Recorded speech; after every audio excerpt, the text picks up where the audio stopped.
Welcome to the Learning Pines YouTube. We hope this video helps. You start by securing the chain so it cannot rotate. A vise or chain holder works. Make sure you wear gloves and eye protection. Next, position the cutter so the driving pin aligns exactly with the rivet head. This prevents bending the link. Once aligned, turn the handle slowly until you feel contact, then apply steady pressure to drive the rivet out. Keep the chain taut and confirm the link drops free before removing the tool. Once the rivet is partially driven, back the handle a fraction, reposition if needed, then finish driving the pin until the plates separate.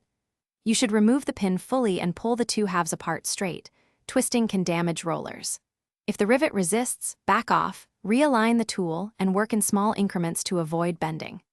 Make sure to inspect the link components. If plates or rollers are worn, swap in a new link or a master link to maintain chain integrity. You rejoin the chain by inserting a replacement rivet or master link, ensuring the pin seats to the correct shoulder. Too proud or too recessed causes failure. Once joined, rotate the chain slowly through the drivetrain while flexing the repaired link to free any stiffness. Make sure the joint moves smoothly under load.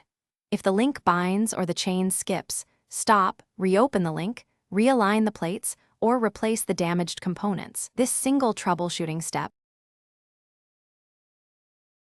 Thanks for watching. Consider subscribing if we helped you.